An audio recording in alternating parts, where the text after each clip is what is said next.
confusion ekoti makasi bato nyonso bataki banganga kisi kala bamoni ki kombola nganga kisi déjà ba église ici déjà eboma biso so misi aspect wana nganga kisi bato bakoya te na bomba mana sima ya mosala baninga voilà derrière moi c'est pour écrire ce confusion parce que bato azolanda bamoni ni rebino nyonso boza sac moko il y a une très grande différence parce que to faut définir mot bien nganga nyonso nganga kisi te nganga mayele pas ali nganga la si connaisseur muto na connaissance il y a science babengi nganga mayele c'est ça o pas la mamanza babengi nganga nzambe mais nganga kisi pas azali voilà na connaissance occulte moi je me rappelle biso tant tokola etana papa moko bon moi na tanga comment était parce que ba neto ba na bango quand même la respect na mémoire papa kufa atalaki président ya ba guérisseur ya Zaïre à l'époque taba maladie na soigner liboma on liboma d'origine spirituelle voilà azali soki eloko ebungi na ndako boye pa na ye atandi poso moko ya nyama so nyama wana bovandi ya visani ya tie eloko moko ba nzimbo truc là comme ça toi tu es kori wana et quand même quand tu dis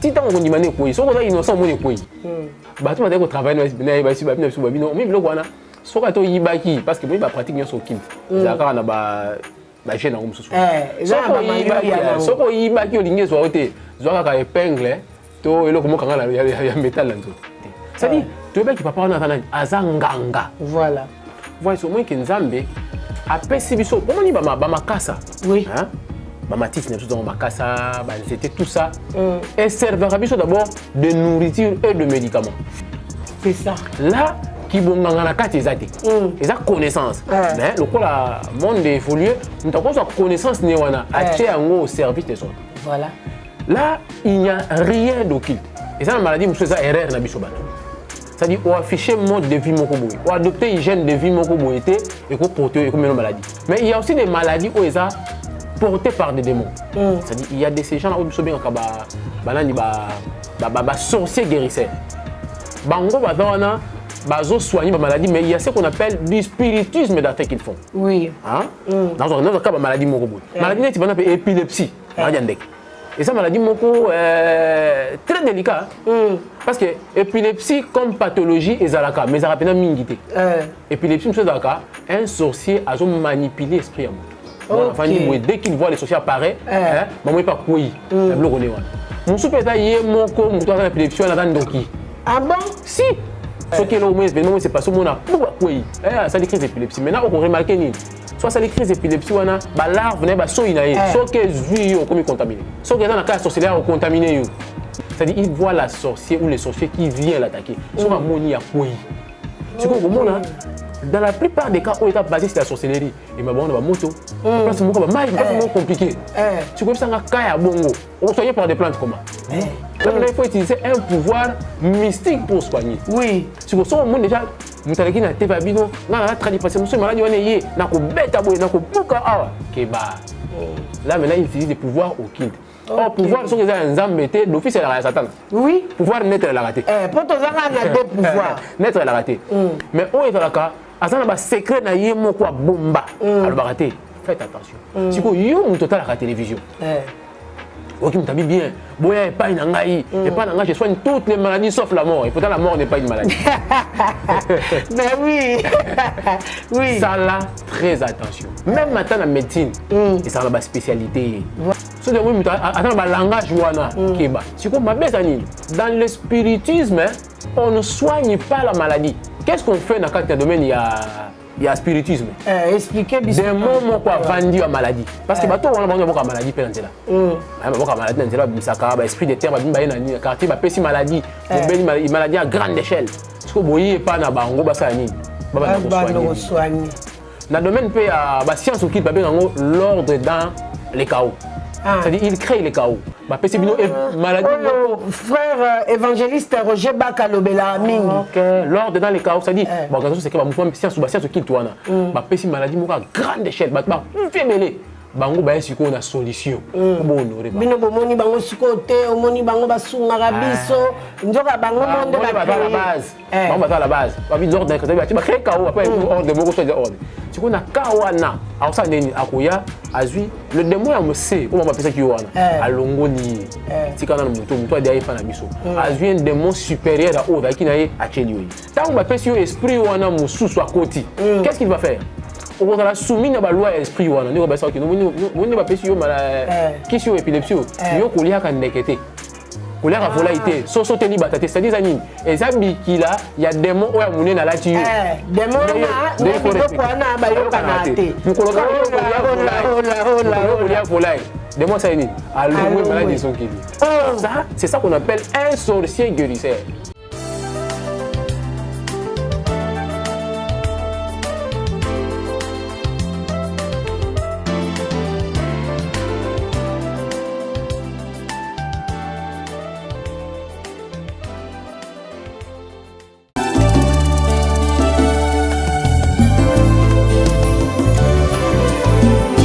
Éternel, je lève à toi mon âme.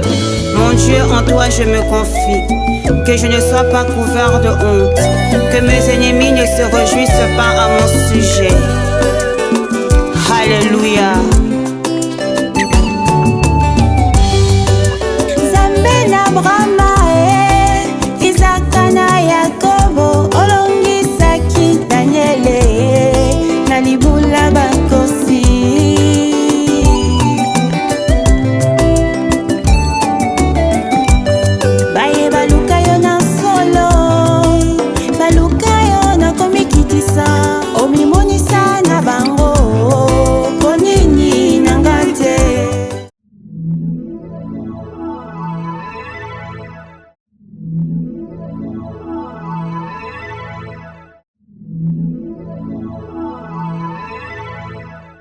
Bonjour, bonsoir, selon l'heure à laquelle vous allez nous recevoir chez vous. Lelo tozali na émission na biso ya santé pour tous.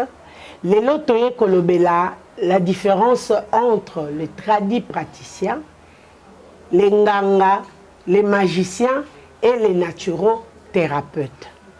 Ngai kombo nanga maman Katimunga, nazali naturothérapeute, nazali ko soigner quelques maladies au moyen de plantes naturelles.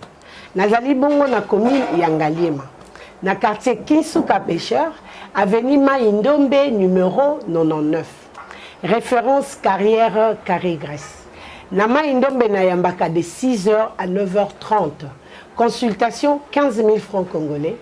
Deuxième bureau nanga eza bongo na commune ya Kalamu, na quartier Matonge, sur l'avenue Ikelemba numéro A9. Kuna na yambaka de 12h à 14h30. Consultation 15 000 francs congolais. Kuna na yambaka de 12h à 14h30. Numéro de contact nanga ezali 00243 82 20 012 à la fin. Numéro de contact nanga o na pesi na sengi na binope o bokolanda bo s'abonner massivement na chaîne YouTube nanga na kombo ya CM la nation puissante. Lelo nazali ngai mokote invité na biso ya lelo ezali frère Aruna oyo azalaki ex magicien yende ako éclaircir biso par rapport ya différence ya musala na biso na différence oyo banganga basalaka na sima ya tradi praticien na musala oyo basali ya nzambe mususu basalaka mais na sima ya tradi praticien yango bongo tokolamda ye numéro na ye pe toko afficher yango au bas de notre écran bao bakozala na posa na ye bo hésiter te bo benga ye na numéro oyo tokotia wana en tout cas tokomi na moment ya ko m'inviter na biso Plamedi soko koki kofungola la caméra pour bandeko bamona invité na biso. Frère Aruna, bonjour. Oui, bonjour, bonjour. Bonne santé. Santé qui m'eza, encore la zobate la santé qui m'eza. Balobi ko zoyo pas si moyen te. Eval jalobi frère Aruna soko juillet ni ataka mba boko posoka kei po zoyo ntambo. Bon, demande d'abord mingi, ba église, nazape mosala nzambe, pe ko sambela. Et puis musa to sala oya ko dénoncer le mal oyo. Soko za connecté na nkolote. Ba retour hein. Ba retour makasi ba attaque za. Oh là là. Le kola to za toujours. Na maboko na nkolo, to za quand même épargné. En tout cas, nzamba zo lokumu. Papa Aruna soki na bengi yo lelo parce que nazomona ke bato belé baza na confusion. Ngai na lobakango à chaque fois nazali tradi praticien naturothérapeute parce que biso nyonso toza ba tradi praticien mais na kati ya tradi praticien ba branche eza ebele ba spiritisme ezali bato bakataka banzoloko bazali bato babwakaka basor bazali mais eloko nazo comprendre te malgré nazoloba na soignaka ba maladie nazomona na bato mosusu aye consultation et maman nayaki komona yo parce que ngana mobali na nga tozalaki bien depuis ka akoma obima na mwana mama lupangu tobebana yango na ye osalela nga kisi moko pour mobali na nga azonga wana lisuma kamuni ngabi te mama nga na soignaka ba maladie ngai makambo apesa mobali boye ezongisa boye azonga nasalaka yango te mosusu aye koya jour yango kutu tozalaki na évangéliste aye alobi aza na dossier na parquet siko na dossier wana ye aza na ye na bambongo ya bavocat te alingi napesa ye eloko moko atia na sale olemu comme ça makambo nyonso akoloba dossier wana bakata en faveur na ye nga biloko wana nasalaka te évangéliste Michel kutu abandi kopesa ye baverset alobi te yo soko oza na raison na likambo na yo avocat ya solo ezali Jésus Christ bakoki kocorrompre baavocat ya se mais Jésus Christ bakorrompaka ye te awa basalaka bakisi wana te pesa osinga otiana o atelo komo ya okanga na luketu wana zana biloko wana te nde yango évangéliste tant aussi ça qui nga bien en tout cas nazomona batu bazo confondre ou soit ba oye baté na rozana besoin ya papa Aruna to sala ngana émission comme ça ba abonné au bakolanda nga ba mona différence place nini nga nazali na place nini bango bazali nde nazalaki na besoin ya éclaircissement na yo au sujet ya ba problème au nazo kutana na. Oui, c'est vrai, il y a une différence. Oui. Une très très grande différence. Voilà. Mais le problème est que monisco ba ndeko mingi le na média na biso na Congo. Ba bimisi musala na bino lokola comme si boza ba nganga kisi. Voilà. Parce que tout faut te définir mot bien. Nganga nyoso nganga kisi te. Nganga maele pas ali. Nganga la si connaisseur. Muto na connaissance ya science ba nganga maele. C'est ça. O pas la mamanza ba nganga nzambe. Mais nganga kisi pas ali. Voilà. Na connaissance occulte. Sikoyo lelo yo confusion ekoti. Makasi. Batu nyoso bataki ba nganga kisi kala. Ba moni ki kombola nganga kisi déjà ba église si déjà iboma biso. So na misi aspect na nganga kisi bat ba koyate. Na bomba manasima ya musala baninga. Voilà. Derrière moi c'est pour écrire ce confusion. Parce que bato azolanda, maman ne rebi ninyo soboza sac moko. Oh il y a une très très grande différence. Oui. D'abord on a ozona na mkesima. Omoni confusion wana et kotika na musala, mais koti même na musala nzambe. OK. O to benga kala ba astrologue. Bato abetaka zeke, ba voyant, ba médium. Nyonso wana ba ene kitu ngombe ba prophète. Ah donc ba astrologue eza kaka ba o batanga ba astre te na bato batanga maboko na ya zeke nyonso. OK. C'est tant ba l'église ba prophète. Ça dit ba ko bebisa musala ya nzambe ministère prophétique nzambe pesa kibato. Oui. Nzoni batanga so ba to ba kala balani banganga. Moi je me rappelle biso tant tokola et dans papa moko bon moi n'attends comment était parce que ba neto ba na bango quand même la respect na mémoire papa ngakufa. Atalaki président ya ba guérisseur ya Zaïre à l'époque. Oh là là. Vous tapez ça qui est même Padjeo, c'est moi ça Padjeo. Papa ne savait qui a soigné l'iboma. T'as maladie à soigner. L'iboma, oh l'iboma est d'origine spirituelle. Voilà. À ça qui est là que bungi nanda kuboye pa na ye atandi pour ce moko ya nyama, ça nyama wana, bovandi a visani a che loko mo ba ben nzimbu, un truc là comme ça, on dirait ba kori tout ça a che wana, a che ba kasa mo wana, a che ona lisu, o sali serment. O bingai kombo nga intel. Soki ngamu na yibaki loko yo nzimbu kanga so na yibaki ngote ekwe ayiko saba ba incantation na yewana mwana recita mo ezati ba fala wana so ko tayi muyibe loko na kanga mena mutu ndisu so na to yibaki kori wana e kanga mena kata ndisu tita ngo ndimane ekwe so ko tayi innocent mo ekwe alors na kati ba pratique ba biso to leba na mikito mitu siko ba to ma ko travailler na ba si ba bino ba bino mi loko wana so ka to yibaki parce que mo ba pratique nyoso kint zakara na ba la chaîne en mususu soko yibaki olingi zo ote zo kaka épingle to eloko moko ngala ya métal nzoto donc c'était ça eloko libende so chango yekota ote ça dit tu baki papa na tana azanganga voilà nzokande Biblia a épesi même biso opportunité ba humain qui makasa oyo ko servir yo comme médicament pour te guérir. Voilà.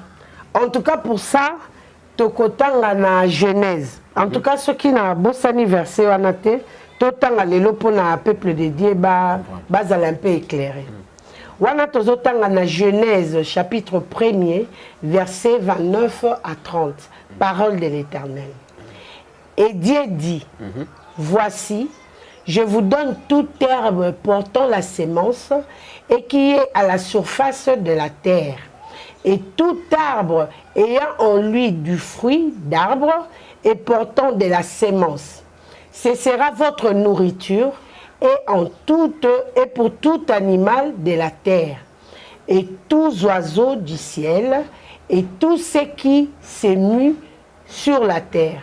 Ayant en soi un souffle de vie, je donne toute herbe verte pour nourriture, et cela fut ainsi. Amen. Voyez, au moins que Nzambe a perçu biso. Comment on dit bamakasa? Oui. Hein? Bamatiti n'est pas bamakasa, c'était tout ça.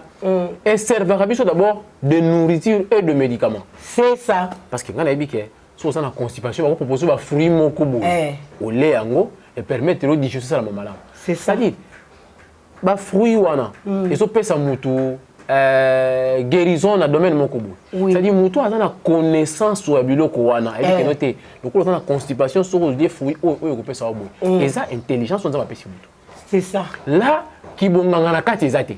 Et ça connaissance. Mais le monde évolue, nous avons une connaissance ne wana acheter ango au service des autres. Voilà. Bon, le col a eu un problème par exemple il y a gastrite. Au moins l'hôtel, ce que j'ai en au lambi en peut on lien on permettre de soulager gastrite. Voilà qui bon ngangezate. Kasimbe loko ngana osala. Là maintenant et ça connaissance ya nzambe apesi mutabi kina makasa o eswanyaka. Lokola yo zu courage ya kuruka makasa na zamba te. Ye azu ya mobiliser bato ke makasa na zamba ba préparer yango comme médicament akocha en vente au sommet. Au sommet ba service au mutu asaliwa. Voilà. Là il n'y a rien d'occulte. Voilà.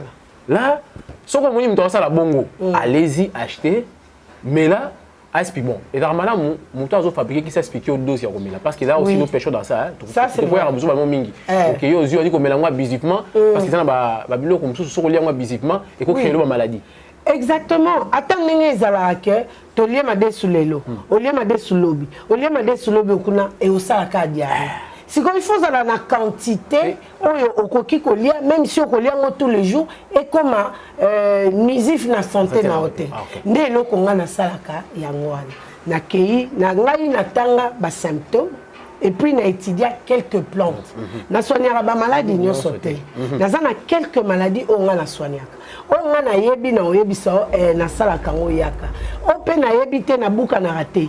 En tout cas, on a sala ngote luka mutu mususu. Et puis place na yaka kokoma na difficulté za rani. Au mona mutu aye o soigner maladie wana. Tant yo yebi sa na soigner ngote alobité recommander nga mutu o yo yebi. Or, na domaine na biso ba mankio na ezebele. Ba ndoki o ba batama na sima ba pratique ba zebele. Tant ngana rotinda pa mutu wana et que résultat eza o yo zo zelate a osala nga retour. Yango na lobaka te na ebité luka kaka mais malade yana nga na soignera te. Mais quand on ko éclaircir na moment nini e yaka kokoma bondoki. Bon, le premier est aboui. Maladie et ça maladie monsieur ça erreur na biso bato. Hein? Erreur na biso ba humain. C'est-à-dire on afficher mode de vie moko boy, on adopter hygiène de vie moko boyité et ko porter et ko meno maladie. Voilà. Ah, net par exemple là, on va na cause protéger, il y a pas de moustiquaires ou bien qui na mis environnement ça ngo ba moustique batali au ko jo malaria, au ko malaria. Là au ko lukando kité ou lukananité. On peut vous soigner par ces maladies. Mais il y a aussi des maladies où eza portées par des démons. C'est-à-dire il y a des ces gens là où biso bien ka ba banani ba sorcier guérisseur. Bango bazana bazo soigner ma maladie mais il y a ce qu'on appelle du spiritisme d'attaque qu'ils font. Oui. Hein? Dans un cas maladie moko boy. Maladie n'est pas épilepsie. Et ça maladie moko très délicat parce que épilepsie comme pathologie ezalaka mais ça rappelle mingité. Épilepsie monsieur zalaka un sorcier a manipulé l'esprit à moto. Enfin dès qu'il voit les sorciers apparaître maman pas quoi la bloc on est wana. Mon soupeta yé moko muto à l'épilepsie on a ndoki. Ah bon? Si.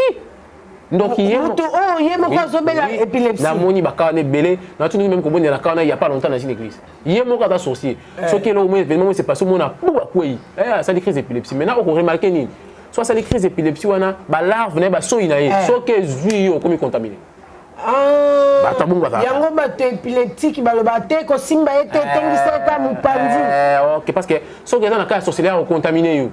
Il le fait. Ah, na cas sorcellerie ndoko za contaminé. Soit la sorcellerie te ko soit soit la cas sorcellerie contaminé. Parce que ouais dans la cas bazo pour sortir batuni bato mingi option yamini. Na mona ka loko mo na mona soit nyon to monye loko moko. C'est-à-dire il voit la sorcière ou les sorciers qui vient l'attaquer. Soit moni ya koi. C'est que mona dans la plupart des cas où est basé sur la sorcellerie et ma bonne ba moto. Parce que c'est compliqué. Donc, le cas, on a ceux qui ont manipulé, soit il y a un sorcier. Tu comprends ça, il y a bongo. On soigne par des plantes comment? Il y a un appel à l'obaga. Maintenant, il faut utiliser un pouvoir mystique pour soigner. Oui. C'est pour ça que déjà, mutaleki na teva bino, na tradition parce que nous sommes malades, on est yé, na ko beta boy, na ko buka awa, keba. Là, maintenant, il utilise des pouvoirs occultes. Or, pouvoir, ce que c'est un zambété, l'office est la Satan. Oui. Pouvoir naître la raté. Pour tous on a deux pouvoirs. Naître la raté. Bato ba sala la pouvoir en zambé, zambé pesa ba mayele wana. Zamba ko doté mutu na mayele ke no moni makasa o. Soko toki si yango pesi mutu ameli. Akoyoka boye. Ah, so mutu na carence à vitamine C, so pesi citron et ko permettre yé. Et ça mayele na ba doté bato.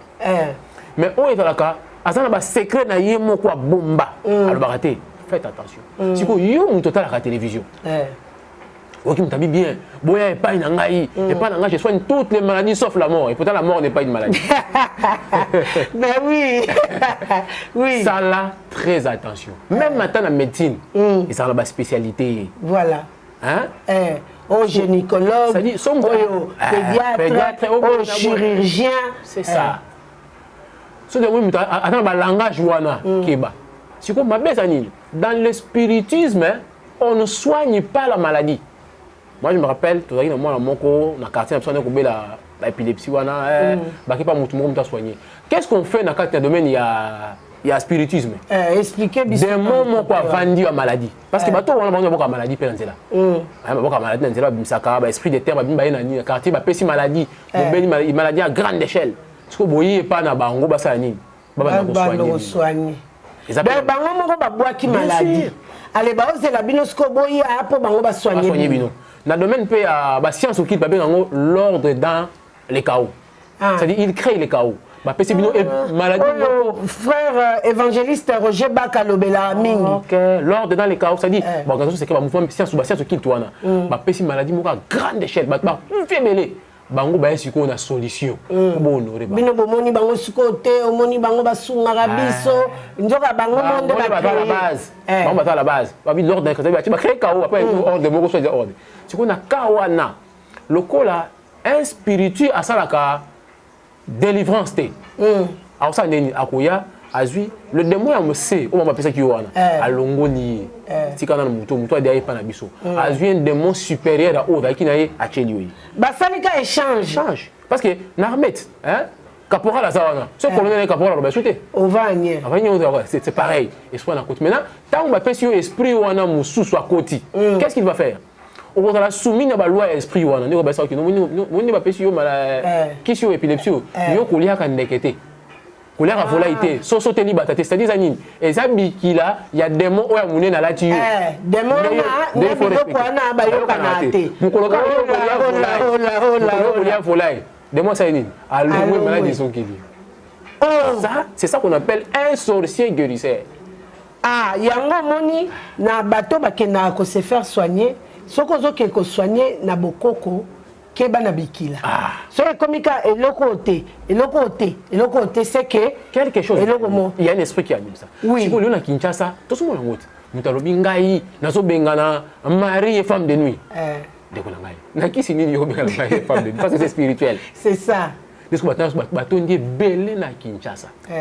Batana ba makasa bamsupe dans makasa bamsupe dans verser dans il y a psaume oui akomi yango ba verser à courant akomi yango mélanger le courant na psaume non psaume t'appelle la courant pamba a ba verser courant akomi yango autant de fois a diluer yango na mai puis verser puis sukola yango autant de jours nous donc on était ngana soigner ka batu nata traduit praticien mais na sukola kapé batu wana sala ngo siko bato wana baza mingi na Kinshasa so tali ba maboke na biso nyonso baleka na bakati ngai na soigner boy na pesa bokono boy na sala boy na so botisa moi sur abota kate cause nini sali ke moi sur na bota te. Voilà, en tout cas on y a ti point ya malamu frère Aruna ngai na lobaka ngo toujours na ba patient na ngai personnellement na pesa rabana te ngai eloko na salaka nazolongola kaka ba imperfection ya eloko eza ko empêcher que ne mukozwa mwana mais na sengaka toujours kende na hôpital moderne basala ba examen complet ba résultat wana yaka nango nde to pesa traitement wana na côté na ngane na salaka sikoyo na monde o wana tango ba oloba ba pesa rabana basala formule nini Baba bapesa rabana d'abord basara reconnu parce que moi l'homme d'apesa les nzambe. Oui. Mais ce qui nzamba pesi moi na été et comme ça ta ndazo pesa. Bon. Parce que là c'est clair. Si pour ça tana soka zo pesa ça la ndenge nini. Tout le monde na ba kamu so mona papa wana ça quelque part akenda ba réunion ça so kit mo boy. Abani ko bota bana tant ko bota bana en tout cas papa runa bande ko boza la penza concentré. Voilà d'habitude. Nanga na ibino tozo découvrir awa. Na yebi sarabino toujours ke nga na pesa rabana te. Jésus-Christ nde apesa rabana. Nga na zaka pona kolongola ba anomalie o ekoki ko empêcher ozwa mwana. Mais siko yoka na bisika obino bokendaka bango balobi ba pesa kabana. Yoka siko conséquence et puis eloko nini vanda na sewana. Akopesa mwana ndenge nini parce que mwana mzapesa nzambe. Mais maintenant pour mettre nini yo ko senga mwana pa na ye. Nzoka ni soit ki Monto ayebaki la phytothérapie. En fait, les infections, infection besoin empêcher bota à soigner chaque infection. Voilà. Le reste ouais des trucs comme l'a été. Mais na bato wana il va prétendre de soigner tout. Elle infection est copé sa mwana. Nzokande soka sali recours na ba esprit na ba ilima na ye. Apeso mwana osa ndenge nini. A ko permettre un esprit et à bota na kata foyer na yo. Yes.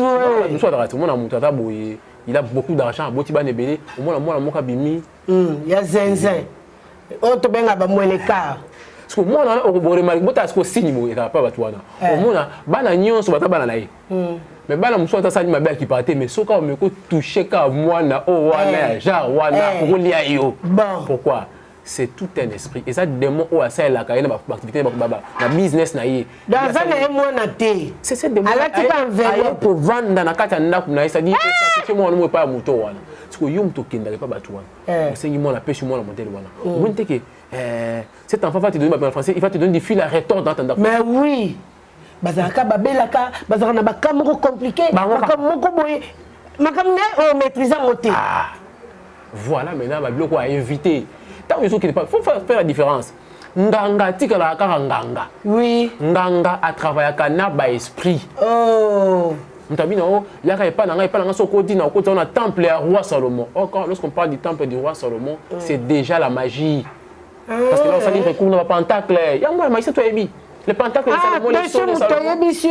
Et ça, la magie connaît. Le temple du roi de Salomon, il y a qui nous a pratiqué magie, il y a qui pas dans tu peux pas comprendre le langage, j'étais bazo yakaka. On comprend le maman ngai. Donc faut faire très très attention. Un ganga reste un ganga. Ko confondre yete muto azo soigner na plante naturelle au koyeba. Au mona, il a un laboratoire. Au mona qui consomme ba produit na yé. Oui. Ba travailler en ba pèse même au moins même yé pas consommer en. Voilà. Vous allez remarquer ces gens là kaka ba qui sont ba mélanger asimbarate. Faites attention. Babiloko wana yango eza na base ya ba vie ya bato belé bébé. Et pourtant na ba kisi na ngai ba kobai na nga eza famille na nga. Bana nanga nanga moko biloko totekaka yango wana biso mo pe tomelaka. Donc c'est pour garantir na bateau bazo ya faire biso ba yebake awa bondoki ezate kisi ezate formule na biso kaka Jésus-Christ nde aza à la base. Amen. Papa Aruna nalingi o expliquer biso mama moko ayaka komona nga awa azaki pe na problème ya kobota. Akende koluka mama moko kuna na ba kisenso mama na alobaki apesa bana. Qu'est-ce qui est arrivé? Après 6 mois, si on a bakisi ya kotongola, ya komela, après si pesi babikila peka ndenge lobi wana. Après babikila wana, moi si on a sali 3 mois à régleter. Donc ils sont régletés, ça veut dire que au comme na zemi. Akei si kon hôpital ko sala ba examen, batala zemi comme na tanini et comme ndeni. Akei ko n'est pas médecin lobi azan zemi tam.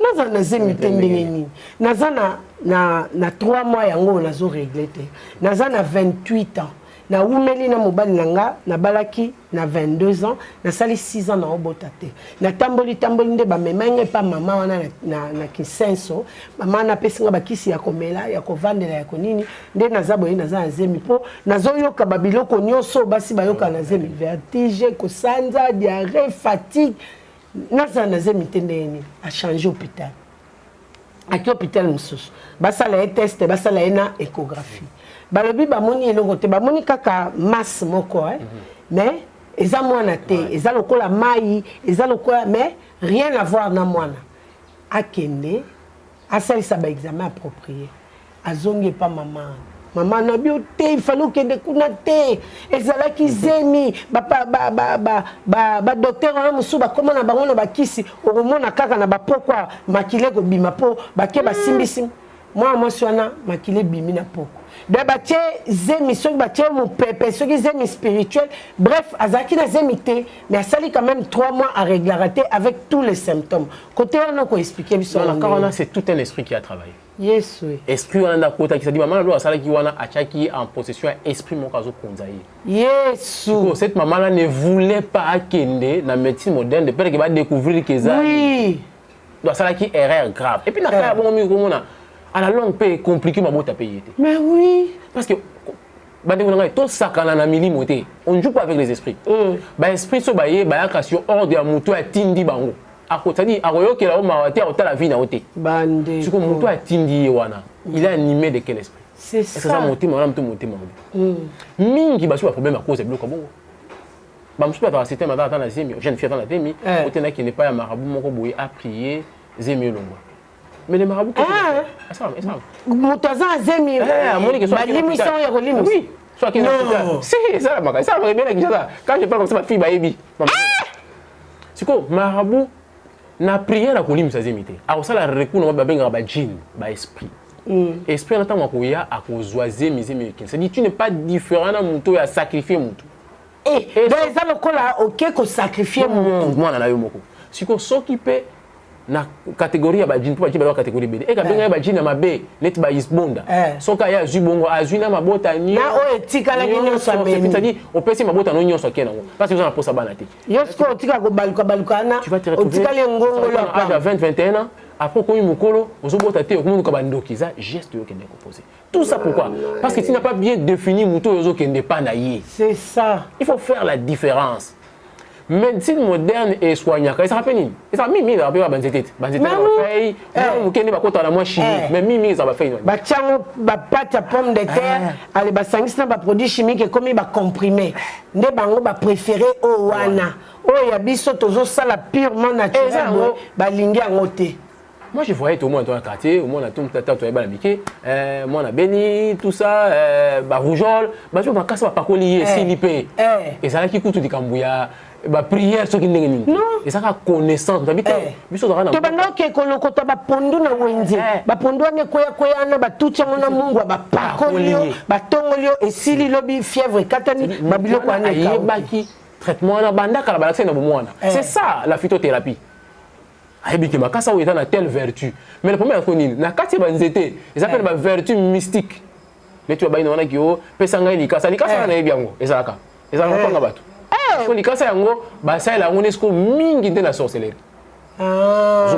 ezati makasa tomate là batu babi comment soigner makasa tomate mais likasa tomate ndoka matela yango pumbwe non si elle servir na vol ya makasi likasa tomate tu comprends tu soki yo ke pa muto abi vertu thérapeutique ya makasa tomate a soigner maladie biki mais soki pas un sorcier et ko permettre de comer avion et bimission ki yo ko mpendoki na plante wana ya pesio okomo pungwa na mission na buto ke yi non likasa tomate na biso bien bimisa ka noki boto na ndoki bon ba bo mite bo bisa yo ba bima nango ozoma pas différence ezali on a dit il faut bien faire les choix yango na ki lelo yo ozala landa mutu na maloba azul bana yo oui même maloba mutalo bana yo on va ceux qui les vrai dans les faux moi ma faux wana ba kendaka tellement trop que ba se dévoiler bango moko Ils sont tellement trop sûrs. Non, soigner boye. Mon bali nyo soit balakate. À quoi tu c'est un bon frère. Frère. Déjà ça langage ça que nous mutana là. C'est un sorcier guérisseur. Non, on peut pas pigmer là, tu peux pas pigmer. Ba pigmer en dehors, il y a maîtrise, il y a comment dirais-je? Pratique phytothérapeutique. Ça peut être connaissance au kilt na bango. Pourtant yo kene kuna ozwakini. Voilà. Est-ce ozwaki? Comment soigner par les plantes, on a pouvoir na bango kilt. Bon, papa Runa, mutuna mususu yelingai. Omoni nga na bureau na ngana na yambaka baka ebele. Ka o nazo yamba mikolo ya nyokankao. Nga na ebi nyokankao te. Na ebi te soki ezalaka nini, soki esalaka nini. Mais d'après les explications ya bana basi o bazoya, au fait azoyoka eloko ezotambola ye na libumu. Ba ebisi ekombo nango nyokankao. Nazozwa ba plainte na ya bato poto, na ya bato Kishasa mama, naza un problème na nyokankao. Est-ce que kokyo soigner ngai? Mususu auti kotinda moi en classe nanga moko collègue na ye, alobi zana tindela yo moi en classe na biso, ya sala ka babiloko bokoko na tuna ye, soka koki ko soigner nyokankao, ye aza na est. Na ningi na ye ba nyokankao ezara nini? Est-ce que ça maladie ou ba soignaka par des plantes to yango pezo kende na côté spirituel? Bon, nyokankao déjà on a combo na ngoi sanini, c'est ba représenterait comme un serpent. À côté on a libumu ya mwasi pona kolia plus semence. Donc mwasi moya bota ezali. Exact. Oh nyokankao epesa maka ba tchela ka muteloko, c'est sous forme ya empoisonnement moko okilt. Ah, de ba chango na boye to ko ka tuna biloko olia muto mabeta tuna biloko olia côté va dans tribunal ni ko travail ba ni ko travail bon ça dit ko empêcher cette femme là et puis ça ba ni ko bouger moi ça yo ka passer à ressortir quand même. Oui, alobi no yo ka libumu passe soki na eloko ane tamboli na oki passe à l'embamo makile bimi. Donc c'est ça, ça ba c'est ce ko on ba soigner on peut dire d'une manière occulte. Pratique basalaka basalaka mais pour na bana nzambe il faut aller vers les hommes de Dieu parce que différence c'est ça on la délivrance au moins mutu ngata bongo mutu na corps physique corps physique ne oyo so qui maladie affecté corps physique ne mettre ça recule pas nani pas ba phytothérapeute ba opesa yo ba nzete makasa ça dit loko dans la vertu ko fa nini et soigner maladie wana. Tant que à cause de cette maladie, toi tu microbe, soit mode de vie mettant ma baie, va permettre bon, faire t'aider pour ma pancréas, boina boyer, régulariser, glycagone, insuline, l'insuline diminuer taux de glycémie pendant la sens voilà. Mais lorsque maladie va attaquer en sur le corps éthérique, ça double accord na biso. Donc va attraper va salir en spirituellement. C'est-à-dire corps éthérique wana ezaya on va on na butu. Ozolo par exemple l'oti ozoli ya pondu. La mukebi ah ça kindoki. Bon ça kindoki penza te. Tant musu na pondu là na butu wana. Nde bachaki poison mo quelque part. Et vandi maintenant na kata estomac na yo éthérique. On komela baki ce estomac nyonso physique, ça ne te soignera pas. Là maintenant il faut qu'un homme de Dieu aille à prier nan à bémisa venez c'est alors maintenant muto yo un phytothérapeute ça ni à couper ça baki se mêler et calmer l'estomac mais sans qui ba traitant d'origine spiritualité on met la baki c'est un modèle yo aussi ça baki c'est sa pharmacie tu ne sais pas qui kasi yango pesa une des cas oyo nazokuta nango na musala nanga en tout cas frère Aruna ngai la plupart ya bato bayaka na ba traitement pananga Jésus-Christ a salanga grâce à 85% babikaka. Mais na lobby 100% parce que ba raté pezali bato mususu pe babikate et simbate sala boité. Mais bango ba otalango kaka na angle moko physique. Or ezapena ba maladie oyo spirituelle mais ezo se manifester physiquement yozo kanisake ki sindeza makasité or eza na contrôle spirituel. Ça to benga ba sortilège multiple. Ba ki mutu sortilège multiple ba ko na corps éthérique na ye. Mutu na soka yebo soigner hypertension, so calmer tension, le glycémie bati. Ce qu'on a qu'à bon ça na soleil pe na évangile na qu'à bon il faut chasser l'esprit de la sorcellerie. Mais il faut que on n'a pas yeba que esprit de la sorcellerie sinon ya zola tisoka ba kisina bino et ça la nango te bozolo balobebele to mona le côté or ezali na pouvoir moko maléfique.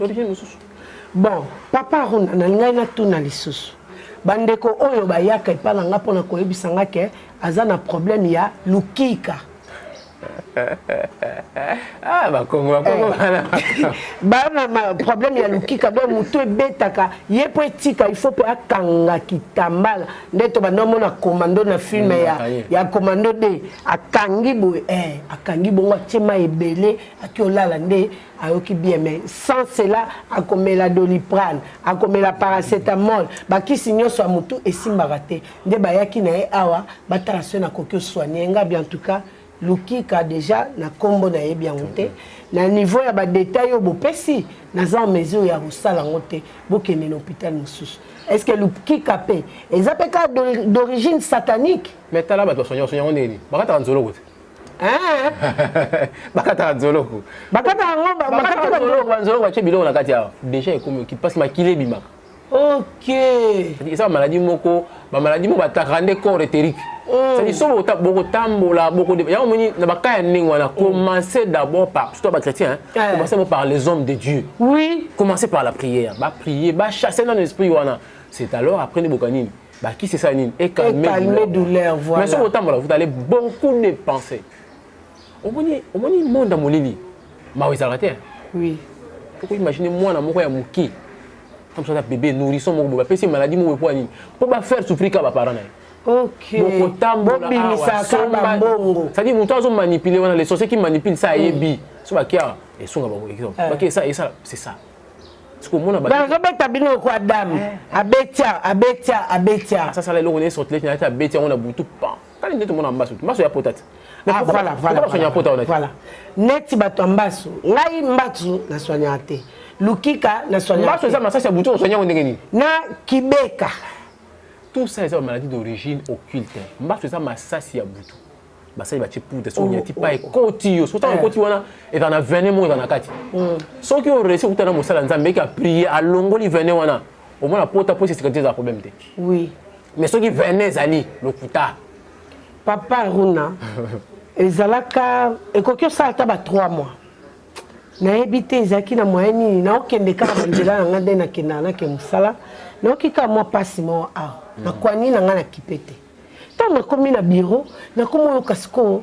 moto ezobima sikoyo après consultation il fallait tokende na évangéliste na RTP mpo na évangélisation mpo na émission nabi évangélie na landa place ozali yo ya kaka boye ntango towuta tokembala moko ipene sikoyo ntango akomi na telemi boye naoki lokolo ekomi kilo na se rappele ke naokai mpasi monga évangile nayokaki mpasi moko awa me namoni place yango bandi kosala neti mwa rouge ekomi sikoyo kosala nga lokolo kilo abilakisa mpo ngai huile d'olive nazala ngo na chambre na salon na bureau na tambola armé na bible nani nabi te oyo eza lisasi lisasi ndeni abi oyebango te pesa huile napesi huile abondeli ame abi niata lokolo na niati lokolo tokei na biso mpe évangélisation tosilisi mpe nazongi mpe nalali nabosani na ntongo nazongi normal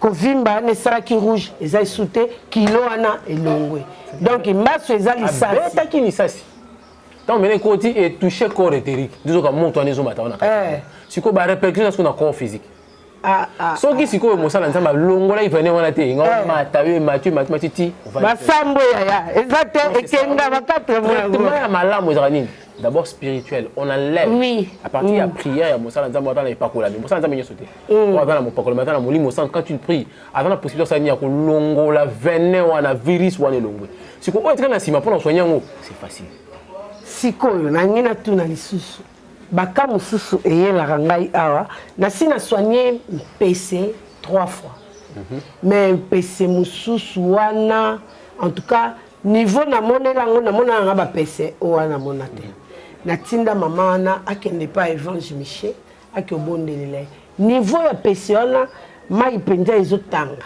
soki olati liputa ntango olongolo ozomona lokwa mwa bakole cycliste nayebi te ndeni nasalaki membre inférieur au nyonso nayebi sienga bi te maladie d'origine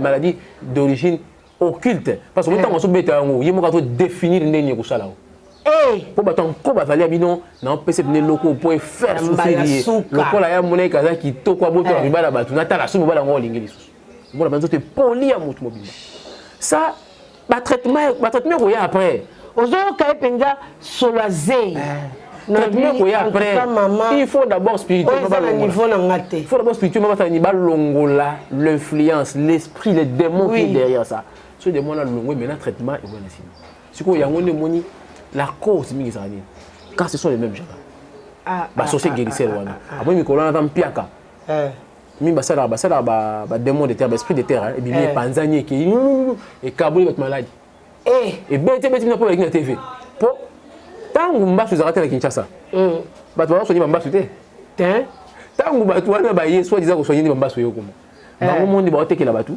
yaka na mbongo 200 300 400 500 1000 francs 2000 francs oso mambasu tangu yo so mimbasu obeti batu nesko batasani te oso bela mbasu na ila so mutu mwa la kuna so da ba chape na batu na bango c'est que alande la mouvement tam surtout ko le darandeni mutaboti mwana ba ko tala mwana botani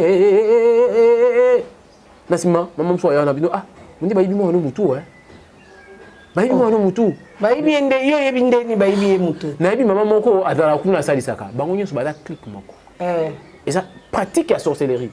Tout le monde dit que c'est dit initier moi dans la sorcellerie dès le bas âge. Jésus. Le bâton tout le monde ça dit bango de bas la base ya maladie. Ya moni quand tu veux aller chez quelqu'un, phytothérapeute, nani tala maloba na ya zuluba. Oyeba. Quand quelqu'un va faux, oyeba kana maloba na et puis bonne de la 50 ans.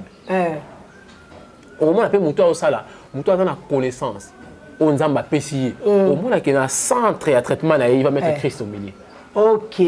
Boyoki il va mettre il va mettre frère Aruna milieu. Que non bon maman tout ça mais nzamba mtambi ki saka. Mais si on quelqu'un prétendre tout soigner keba. Bon. En tout cas bande konayebi ke bozalaki ebele ya kolanda biso. Papa Aruna pesi biso ba détail o ngai na bino toyebaki te. Ngai na yebi saka bino toujours. La maison na ngai chimiste numéro 1 c'est Jésus-Christ.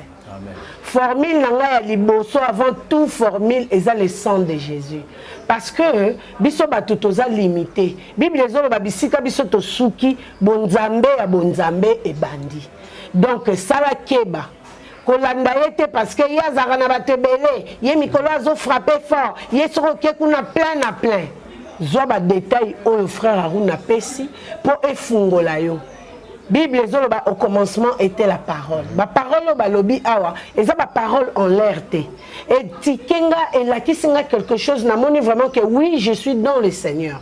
Ngana appelle ça bino bikilate na ebisa koka soko meli oyo ki sa malaria komelate. Soko meli oyo masanga komelate bikila ngeza aka yangwa. Ezate ke ozwa o bomba na sambe tukanga na luketu na sukola batute na kata ranjolo kote na pesa ba mai ya nini te oyo sokola na makolo oyo kata oyo chana biloko na sala ngote.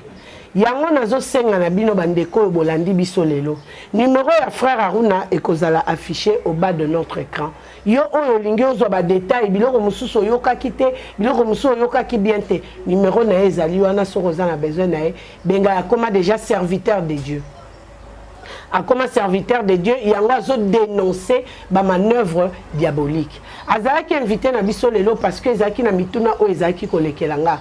Lokola bato ba yaki kosenga nga makasa batia na munoko pour gagner procès na mususu ayaki kosenga nga kisi po mobali azonga mususu ayepo mobali amona rakaka ye. Nga naza nganga ya kisi. Nazali naturothérapeute, nazo soigner quelques maladies au moyen de plantes naturelles. L'adresse nangai ezali na commune Yangalema, na quartier Kinsuka Pêcheur, avenue Maïndombe numéro 99, référence carrière Carigresse. Kuna na yambaka chaque jour, sauf samedi na dimanche. Consultation 15 000 francs congolais. Numéro de contact nangai eza 00243 82 20 012 na Suka. Deuxième bureau nanga eza na commune ya Kalamu na quartier Matonge sur l'avenue Ikelemba numéro A9. Kuna na yambaka tout le jour sauf le samedi et les dimanches. Consultation 15 000 francs congolais na yambaka de 12h à 14h30. chaîne YouTube nanga o nazo senga na bino nyonso bo s'abonner eza na kombo ya CM la nation puissante. Na kopesa papa Aruna maloba apesa pe numéro pour bande ko musu pe bazara na problème ya misu apesa numéro na ba R na ceux qui bozana besoin ya ko benga ye bozwa ye moko. Ouais, pour na mutu azana posa ya papa Aruna na ya makapel de 19h à 21h30 parce que la fin des dans la prière de 19h à 21h30 sauf le samedi et le dimanche donc on a lundi vendredi numéro ça plus 243 99 00 446 421 099 00 46 421 et là numéro WhatsApp. Et bon message à Souka pour le peuple de Dieu. Message à Souka libota na nzambeza oyo. Ma commune lobi, je suis l'Éternel qui vous guérit de toutes vos maladies. Amen. Ma commune lobi, c'est par le meurtricide de Christ à la croix que nous sommes sauvés. Alléluia. Tant yo zo kende. Ko somba ki si tu dois mettre en tête que qui c'est bi qui sera tem, tabi qui sera nzambe. Voilà. Nzamba doté batu.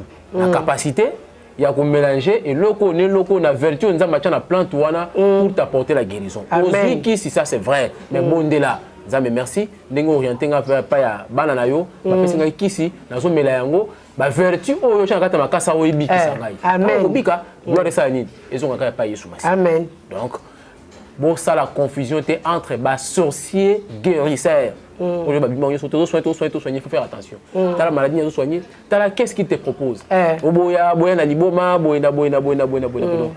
faites très attention. Donc, un sorcier guérisseur à Zanganga. Au bébé sa vie. Pour tout, tu m'as pas nganga. Ils ont par la prière. Donc, faites attention. Naïba te belé. Parce que bijou bunga nanda bongo bunga nanda kwa famille baba kene pas nganga le famille na nyon so comment malheureux à cause ya mutu na moko donc faites très très attention bon ça la différence entre nganga na phytothérapie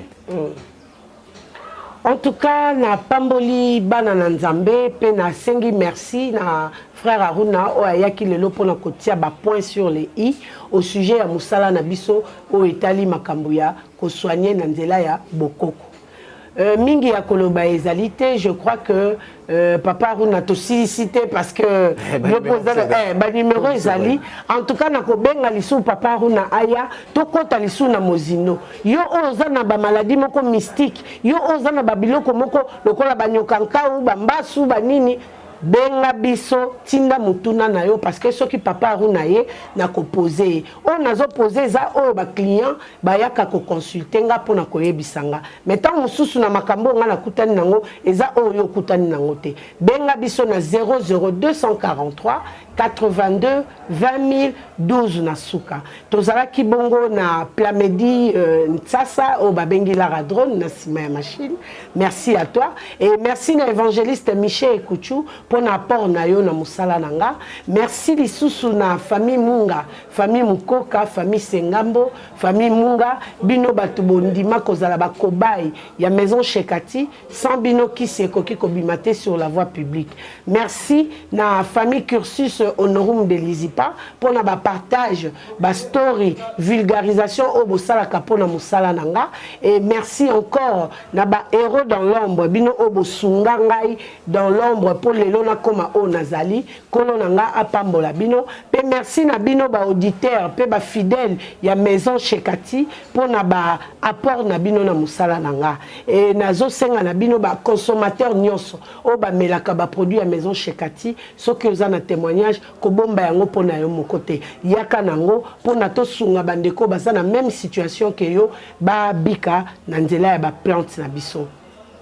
Heure d'appel nangai suka nango ezalaka 20h30. Après 20h30 ko benga te pona royamba te parce que il faut na paiement, il faut na talandaku, il faut na talabana ainsi de suite. Donc heure na pesibino bo benganga soki ozunga te tikelanga message au moment disponible na kozonga ko répondre yo. Merci na équipe mobimba ya maison Shekati pona musala kitoko ongai na bino tozo sala ensemble soki kolo yeso azongi te nde to monani mbala esima. Bye bye. Peuple de Dieu, shalom. Satan a commis dans 666 manières pour que bébé ça va destin ya bana ya Seigneur Jésus-Christ de Nazareth. Na destin na yo, oza na yo pauvreté, mais na destin oyo Satan a pesi yo au commis pauvre. À côté si célibat, à côté si ba blocage, à côté si ba esprit de mort, à côté si bana ba autisme ba yaki ba biki, ba o bazala ki na ba blocage, ba débloquer, bina ba changer. O bazala mi kumba na bango, boya na ngo et pas Nzambe yebo kwa ko décharger bino botala o bakobi décharger nakoko ko bomba te bolamu Nzambe asali ngai prophète ba opportunité pour nga Clémence ekoma qui passe faveur ekoma qui passe tango na zungi ba opportunité o nga nakutani nango nakutani na ba opportunité donc mutu nyonso aza na besoin ba opportunité na vie ba porte fungwama ba chance sala donc okutanaka na makambo malamu na nzela nga na une semaine on a utozonga na 2 semaines je suis heureuse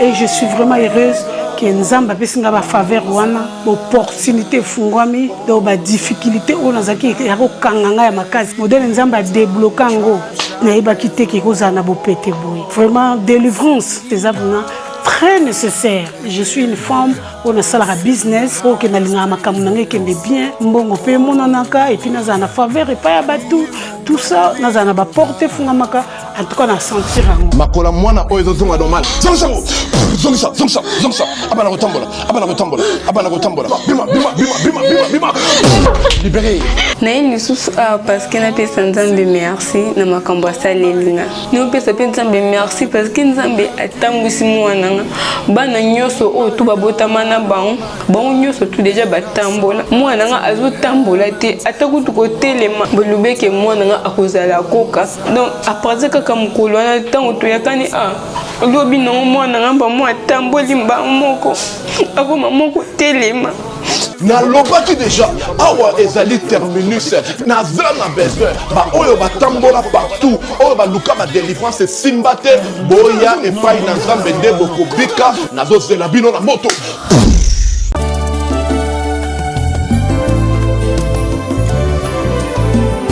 Éternel, je lève à Shalom à tous, je vous salue tous au nom de Jésus, c'est la prophétesse Esther Emmanuel. Bien-aimés, ce soir je viens parler à une personne. Toi qui as des problèmes, tu as des difficultés, tu es arrivé au bout de ta vie. Tu te dis, ça y est, moi c'est fini, je n'ai pas la solution, moi ça y est, mon problème est répondu, je suis épuisé, je suis fatigué. Tu te poses des questions en toi-même, tu te dis, pourquoi moi? Bien-aimé, le roi David était un petit garçon. Le roi David, son père lui a dit d'aller paître le troupeau, bien-aimé. Donc l'enfant David était hors la maison de son père, en train de paître le troupeau de son père. Mais laisse-moi te dire, à cette époque-là, c'était quelque chose de lourd pour un enfant. Pourquoi? Parce que c'était un métier très difficile à cette époque-là, très difficile. Et c'était un métier le plus bas de bas en Israël en cette époque-là. Mais le roi David est parti faire ce que son père lui a dit de faire. Il le faisait très bien. Pourquoi? C'était une formation pour lui. C'était une souffrance à l'ombre pour l'élévation de demain. C'est pour toi, pour ton problème. C'est une souffrance à l'ombre pour une élévation de demain. Pourquoi le papa de David a choisi David? Parce que David en lui, il avait la chose de Dieu. Parce que David en lui, il y avait l'élévation en lui. Parce que David en lui, il y avait une étoile qui brillait. David devait passer par des moments difficiles, devait passer par les formations. David a rencontré beaucoup de difficultés pendant qu'il était en train de travailler pour son père. Tout autour du troupeau de son père, il y avait des bêtes sauvages. Qu'est-ce qui s'est passé? À la longue, l'Éternel des armées a donné à David des stratégies comment vaincre et combattre les bêtes sauvages. C'est comme toi. Dans la situation où tu te trouves, à la longue, quand tu vas rentrer en profondeur, le Seigneur va te donner des rhémas. Un rhéma, c'est quoi? C'est une parole révélée. Pour une parole révélée, c'est une révélation, afin que tu puisses combattre et vaincre, bien-aimé. Qu'est-ce qui s'est passé? David, pendant la formation, David faisait tout avec amour. Il a pris la souffrance pour lui. Il a gardé son silence. Il a commencé à travailler. C'est comme toi, commence à travailler. Commence à travailler dans la souffrance. Commence à prier dans la souffrance. Parce que demain, tu puisses rencontrer la gloire de Dieu. Parce que demain, tu puisses voir qu'il y a un Dieu qui est puissant, qui peut agir dans ta vie.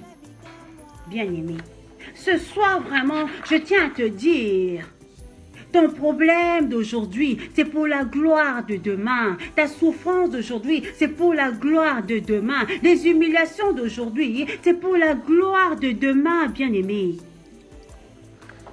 Dans la situation actuelle, là où tu te trouves, tu te dis, mais Seigneur, comment je dois faire? Qu'est-ce que tu dois faire? Tu dois rentrer en profondeur. La profondeur attire la gloire de Dieu. David, pendant la formation, il est resté, il a été formé. Quand il est sorti de la formation, il a combattu Goliath. Il a combattu Goliath. Goliath est tombé. Les gens étaient étonnés. Comment un petit garçon a pu combattre Goliath? David n'avait pas peur de Goliath parce qu'il a pris la formation. Bien-aimé. David a dit, il a été jeune, il n'a jamais vu un juste abandonné et son fils mendiant son pain. Bien-aimé. Est-ce que vous savez que Dieu peut se révéler à vous d'une manière terrifiante? Nous pouvons aller lire Matthieu 14, versets 24 à 27. Vous allez voir que Dieu s'est révélé à Pierre et aux disciples d'une manière terrifiante. Ils ont cru que c'était un fantôme, or que c'était le roi des rois. Bien-aimé, ton problème aujourd'hui, c'est terrifiant, mais Dieu est dedans. Ta situation actuelle, elle est terrifiante. Dieu est dedans. Bien-aimé, n'aie pas peur. Monte en profondeur, bien-aimé.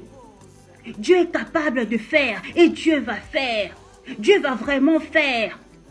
Ça ne sert à rien d'aller raconter tes problèmes aux gens. Je vous dis la vérité. N'ayez pas raconté vos problèmes aux gens. Il y a des personnes qui peuvent vous dire, oui, c'est bien, fais ceci, fais cela. C'est très bien. Mais n'oubliez pas, il y a des conseils qui peuvent venir pour dévier. Ça va dévier la voix de l'Éternel. Laisse Dieu faire dans ta vie et tu verras la gloire de Dieu. David a dit dans Psaume 37, verset 25, j'ai été jeune, j'ai vieilli, je n'ai jamais vu un juste abandonné, ni son fils mendiant son pain. Reste connecté à Dieu. Réveille-toi la nuit, commence à prier. Prie pour ton mari, prie pour ton frère, ta soeur, prie pour ta vie. Dieu va donner la solution à ton problème. Il faut croire en Dieu. Marche la tête haute. Dieu ne t'a pas abandonné. Regarde David, il était en train de paître le troupeau, mais David est devenu roi en Israël. Ton élévation va étonner le monde entier. Ta situation, les gens vont parler de toi. Les gens qui te parlent en mal, ils vont changer de langage. Que mon Dieu vous bénisse. C'est la prophétesse Esther Emmanuel. Soyez tous bénis au nom de Jésus. Amen.